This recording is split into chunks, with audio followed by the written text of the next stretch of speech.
বিজিবির দুই কর্মকর্তার বিরুদ্ধে ট্রাইব্যুনালে অভিযোগ করেছেন বরখাস্ত হওয়া এক সিপাহী। অভিযুক্ত দুই কর্মকর্তা হলেন তৎকালীন reason commander brigadier general Sajedur Rahman এবং লেফটেন্যান্ট কর্নেল শফিকুর রহমান।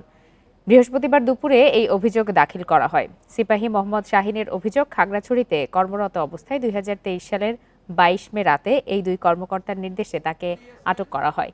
জঙ্গি সংশ্লিষ্টতা সহ বিভিন্ন মিথ্যা অভিযোগে সেপ্টেম্বর পর্যন্ত গুম করে রাখা হয়। নির্যাতনের মাধ্যমে স্বীকারোক্তি আদায়েরও চেষ্টা করা হয়, তবে তাতে ব্যর্থ হয়ে ফেসবুকে সরকার বিরোধী পোস্ট ও বিজিবির শৃঙ্খলা ভঙ্গের অভিযোগ এনে বরখাস্ত করা হয়। একই সাথে 1 বছর 6 মাসের সাজা দেয়া হয় শাহিনকে। গেল 1 ডিসেম্বর মুক্তি পান তিনি। এ নিয়ে গুম কমিশনেও অভিযোগ দেয়া হবে। Double million offer Walton fridge কিনে পেতে পারেন 20 লক্ষ টাকা, রয়েছে কোটি কোটি টাকার নিশ্চিত উপহার। এখন আবিষ্কৃত হলো বিজিবির মধ্যেও আয়নাগার ছিল। এই সৈনিক অভিযোগ করেছেন তাকে 1 নম্বর আসামি ব্রিগেডিয়ার জেনারেল সাজেদুর রহমান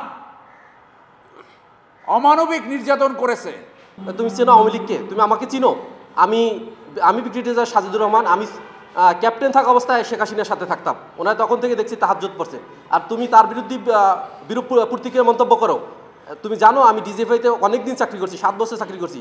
আমি যে ডিজিএফআই কত লোককে ক্রস ফায়ার দিচ্ছি এটা তো তোমার ধারণা নাই। তুমি যদি আমাদের কথার উপরে একমত না হও, আমরা যা সাজাবো তুমি ওই কথার উপর যদি না হও, তাহলে তুমি কারাগারেই পচবা। তোমাকে বের হওয়ার কোনো ব্যবস্থা করা হবে না।